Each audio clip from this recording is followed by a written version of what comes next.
Hello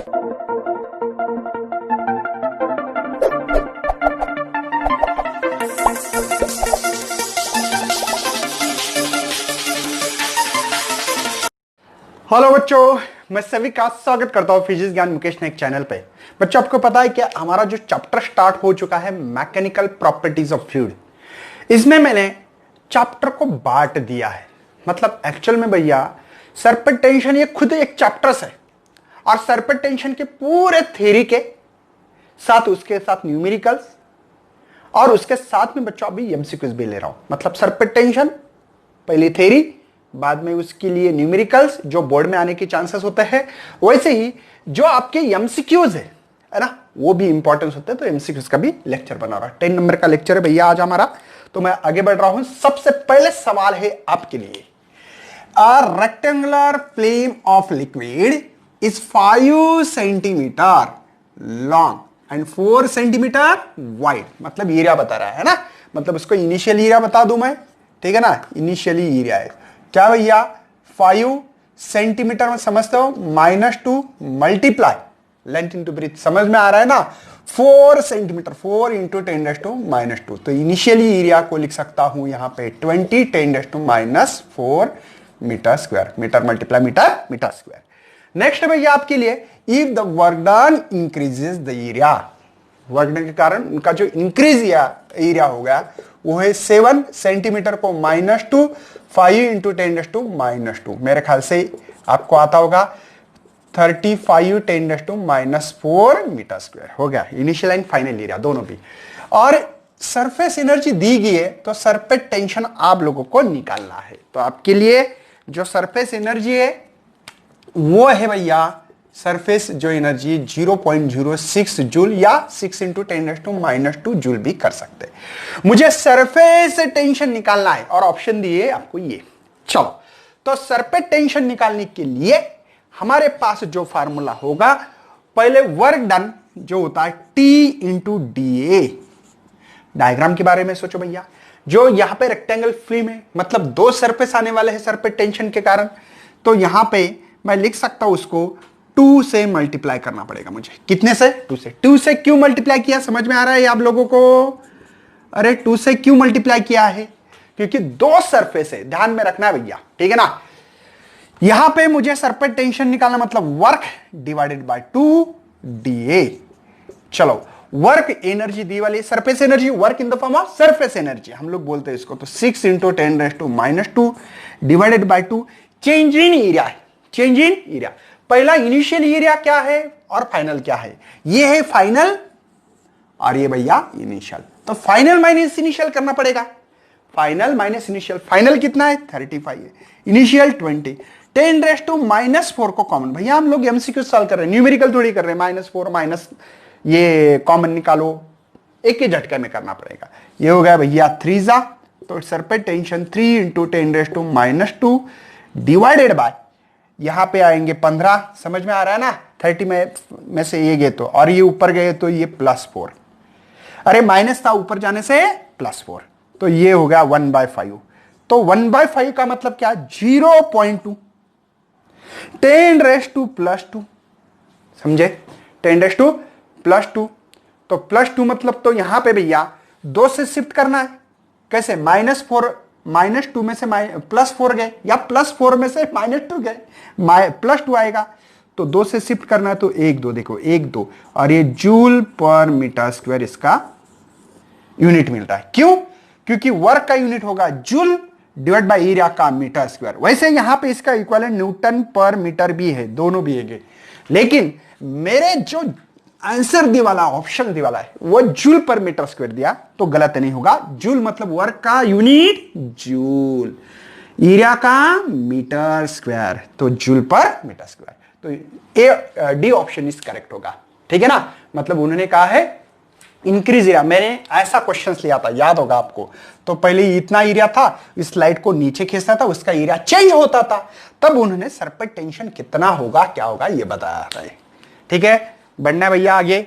चलो next सवाल है आपके लिए, जो कि थ्योरेटिकली आंसर देना है, जिसका लॉजिक अच्छा, जिसने लेक्चर देखे नहीं है तो देख लेना भैया, लेक्चर देखना बहुत जरूरी है, ठीक है ना।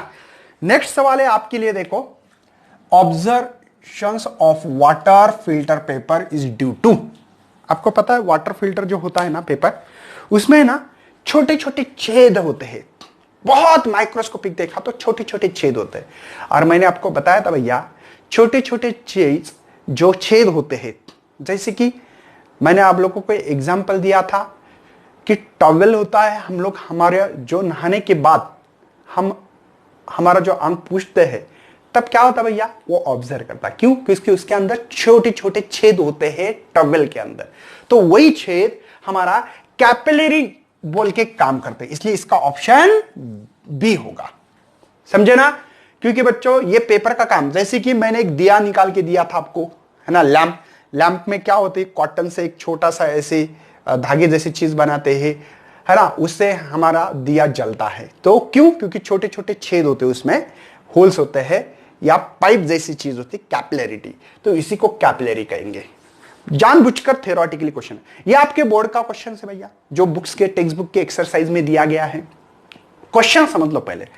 The energy store in soap bubble, soap bubble समझते हो ना, सोप बबल को दो सरफेस होते हैं एयर के कांटेक्ट में, एक अंदर भी एयर होती है, बाहर, जो छोटे बच्चों हवा में उड़ाते देखा होगे कॉलोनी में, है ना, तो वो और इसकी डायमीटर दीवार है 6 सेंटीमीटर और सरफेस टेंशन ये है नियरली इक्वल टू। तो आप लोगों को इसकी एनर्जी कितनी सोप बबल में स्टोर होगी, यह सवाल है भैया।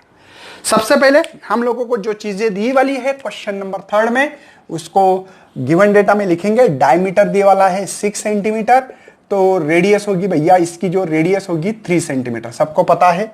चलो मुझे एसआई यूनिट में कन्वर्ट करना है, 3 × 10⁻² मीटर, सेंटीमीटर टू मीटर आना चाहिए, ठीक है ना। उसके बाद में भैया मुझे दिए वाला सरफेस टेंशन वो है 4 × 10⁻² न्यूटन पर मीटर। कन्वर्ट कर रहा हूं बच्चों, कुछ नहीं, 2 से शिफ्ट कर दिया मैंने, कोई टेंशन है। चलो मुझे सरफेस एनर्जी निकालनी है, तो सरफेस एनर्जी क्या होती है हमारे यहां पे, T × dA, सही है। लेकिन 2 मल्टीप्लाई करना है, क्यों? क्योंकि बबल है बच्चों ये, तो देखो अंदर भी हवा है, सरफेस टेंशन अंदर से भी है, और ऊपर भी है, तो ऊपर से भी सरफेस टेंशन है, क्योंकि अंदर भी हवा। देखो ड्रॉप में वो नहीं होता, ड्रॉप में पूरा अंदर से किससे भरे हुए, लिक्विड से भरा हुआ है। ओनली बाहर से 2 सरफेस अलग आ गए, सरफेस टेंशन लगता है। यहां पे तो सरफेस ही, अरे सरफेस ही एक ही है ना, और बबल के लिए 2 है, ड्रॉप के लिए 1 है, बबल के लिए 2, इसलिए 2 लगाता हूं। मेरे ख्याल से सरफेस एनर्जी ही निकालना है मुझे, तो सरफेस एनर्जी, सरफेस टेंशन है 4 × 10⁻²। अब ये 2 यहां लिखो। एरिया किसका है भैया, स्पेरिकल, हाँ, बबल ये शेप होता है स्पेरिकल, और स्पेरिकल का एरिया होता है 4πr²। एरिया पता है ना भैया, 4πr², ये जो चेंज इन एरिया है हमारा 4πr² है। तो सरफेस एनर्जी 4 2 8, डायरेक्ट लिखो 10⁻², यहां पे 4, पाई की वैल्यू 3.14, आर का स्क्वायर, इसका स्क्वायर करो डायरेक्टली। आप हम लोग एमसीक्यू सॉल्व कर रहे हैं, न्यूमेरिकल में लिखते हैं कि इसका स्क्वायर करो, लिखने की जरूरत नहीं, डायरेक्ट आना चाहिए 9 3 का, और इसका -4, समझे, कोई टेंशन है। चलो तो सरफेस एनर्जी, ठीक है, तो यहां पे हम लोग कर सकते हैं, ये हो गया 8 36 3.14 10⁻⁻6, सही है भैया। तो सरफेस एनर्जी यहां पे मल्टीप्लिकेशन करो, यहां पे कर सकते 48, है ना, 28, और ये 3.14 10⁻⁻6। चलो इनका मल्टीप्लिकेशन करवा लो आप। मैं एक अंदाज से कर रहा हूं और मैच करके देखने वाला हूं फिर, ठीक है। तो यहां पे सरफेस एनर्जी 3 से मल्टीप्लाई कर रहा हूं, ठीक है, 3 8 48, 2 48 26, 2 6 8, ठीक है ना। तो ये हो रहा है मेरा इसका मल्टीप्लिकेशन 10⁻⁻6।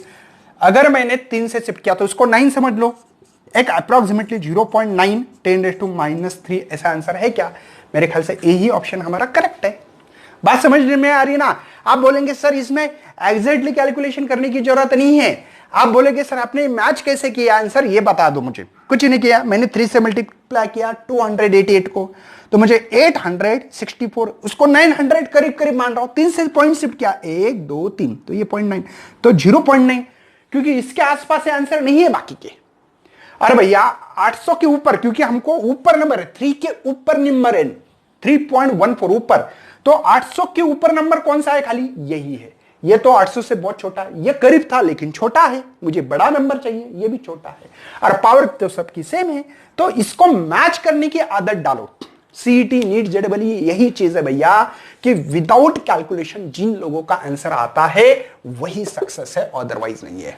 समझे? आप लोग अभी तैयारी कर रहे हो तो अभी से ऐसे होना चाहिए। चलो नेक्स्ट बढ़ रहा हूं मैं, मिटा रहा हूं इस चीज को। चलो नेक्स्ट आपके लिए 4th नंबर का एग्जांपल देखो। 4th नंबर पे क्या दिए वाला है? 4th नंबर का क्वेश्चन ये है आपके लिए कि सरफेस टेंशन ऑफ लिक्विड दे वाला है 10⁸ डाइन पर सेंटीमीटर, इट्स इक्वल न्यूटन पर मीटर में करना है। बच्चों आप लोगों को मैं दोबारा बोल रहा हूं, मैंने 11th का चैप्टर पढ़ा के रखा है मेजरमेंट, जिन बच्चों की पढ़ाई नहीं हो चुकी है वो करवा सकते हैं, ठीक है।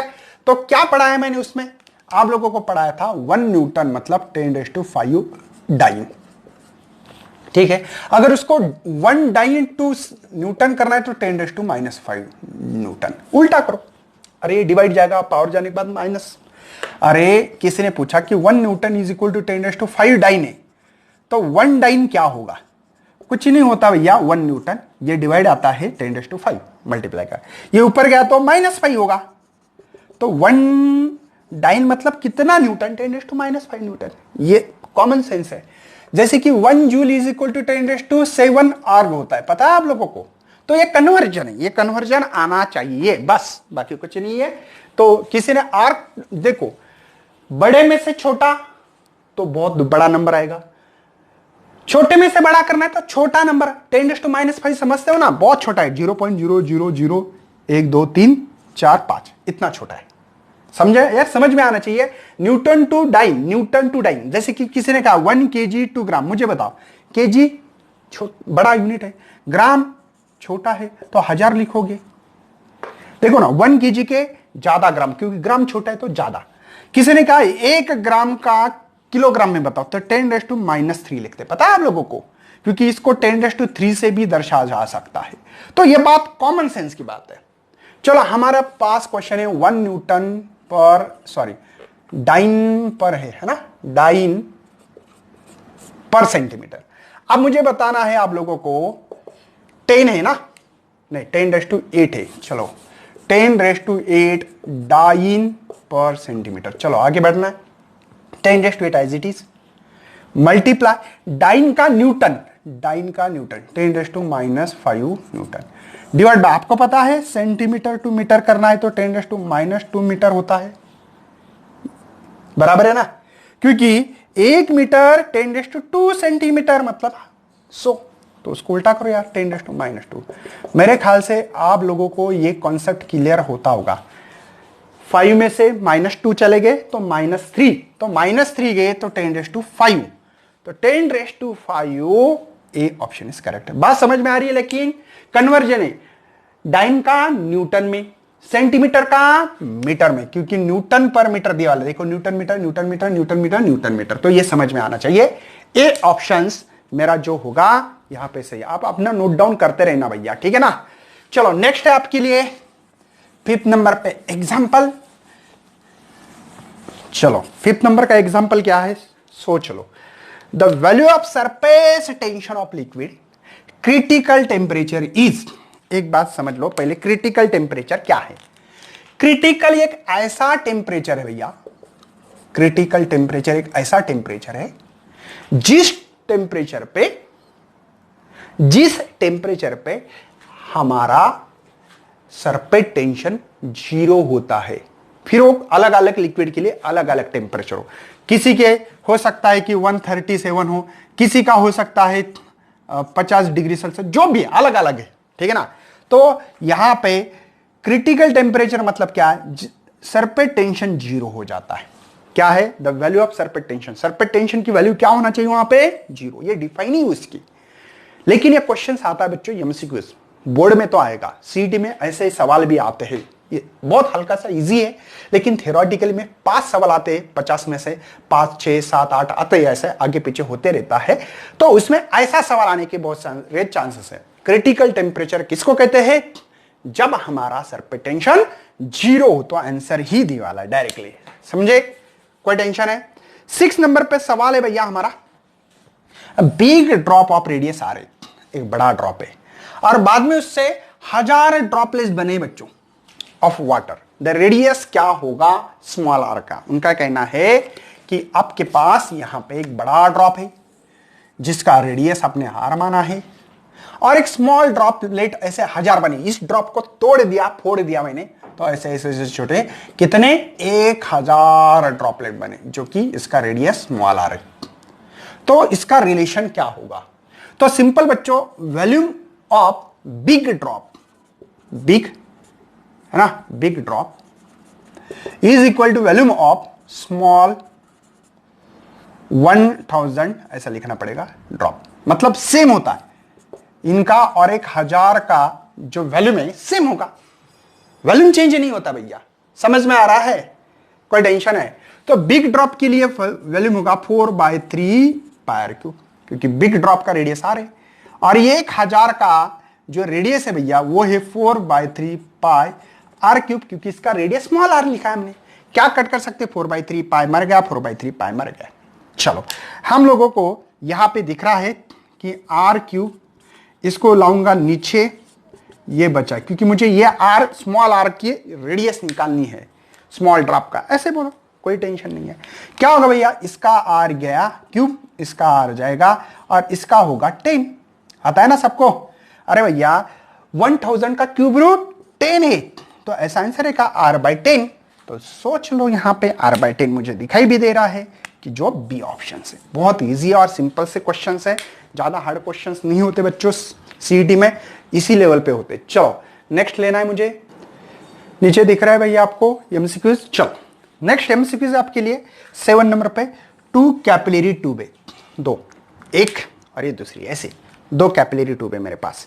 उन्होंने कहा है कि रेडियस पहले का 0.3, दूसरे का 0.6 centimetre, deep in same liquid, liquid same, ratio of height through which the liquid will gives the tube. मतलब उनका कहना है कि मेरे पास एक जार है, ओके ले लो सर, उसमें है लिक्विड, कोई लिक्विड होगा, मुझे पता नहीं यार लिक्विड के बारे में, mercury, pure water, impure water, कुछ पता नहीं, लेकिन एक ली है यहां पे, ठीक है, उसका जो रेडियस है 0.3 सेंटीमीटर है और दूसरे का यहां पे लिए वाला है ये, बड़ी निकालना पड़ेगी क्योंकि ये इसका रेडियस सही में जो है 0.6 सेंटीमीटर है ना, वो दी वाला है।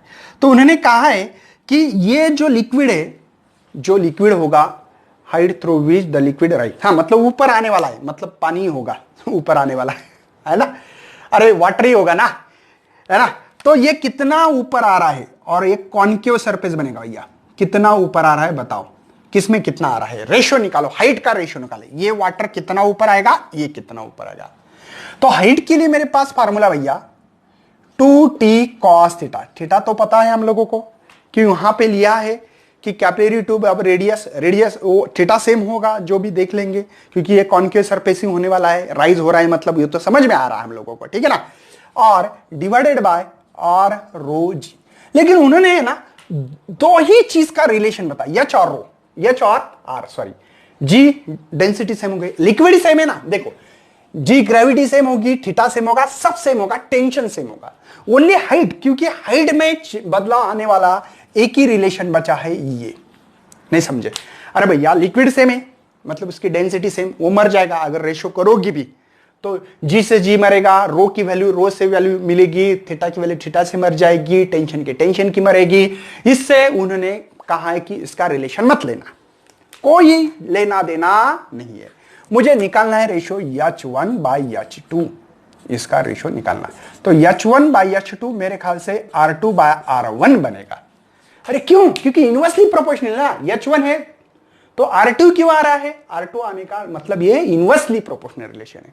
और इनके रेडियस पता है मुझे, इसका रेडियस है भैया 0.6 और इसका 0.3, पॉइंट शिफ्ट करके हम लोगों को 6/3 मिल रहा है, मतलब 2/1 मिल रहा है। ओए मतलब भैया इसमें पहली वाली जिसका रेडियस कम है उसमें पानी ज्यादा ऊपर आएगा, राइज होगा। समझे? मतलब समझा देता हूं। अगर इसमें 2 सेंटीमीटर आएगा तो उसमें 1 ही सेंटीमीटर ऊपर पानी आएगा। मतलब देखो मैं आपको समझाता हूं, ये वाटर की लिमिट है तो ये ऊपर ऊपर ऊपर ऊपर ऊपर आ रहा है तो यहां तक आ रहा है, मतलब ये आ रहा है 2 सेंटीमीटर और इसमें समझो यहां तक आ रहा है तो ये 1 सेंटीमीटर ही पानी ऊपर आएगा, राइज होगा, ये मतलब है।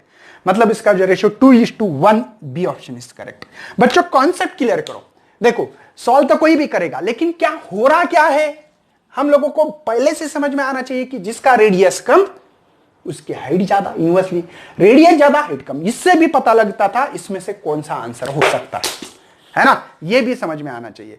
ठीक है, तो ये आप लोगों को प्रोफेशनलिटी अगर समझ में आती है तो आप आंसर भी ओरली भी दे सकते हो। वो एबिलिटी आ सकती है आपके अंदर, लेकिन उसके लिए कुछ दिन बाकी है, कुछ प्रैक्टिस करना पड़ेंगे, कुछ आप लोगों को पहले थियोरेटिकल कॉन्सेप्ट क्लियर करना पड़ेंगे, न्यूमेरिकल सॉल्व करना पड़ेंगे। श्योर एंड शॉर्ट बच्चों आपकी एबिलिटी बना के देने का काम हम लोग करेंगे। तो बच्चों इस वीडियो पे नए हो तो लाइक सब्सक्राइब करना मत भूलिए, शेयर करो, जितना हो सके उतना शेयर करो। मैं बहुत बढ़िया बढ़िया सवाल लेने वाला हूं, आपको लाइव सेशन देने वाला हूं। तो चलो bye and thanks for watching this video.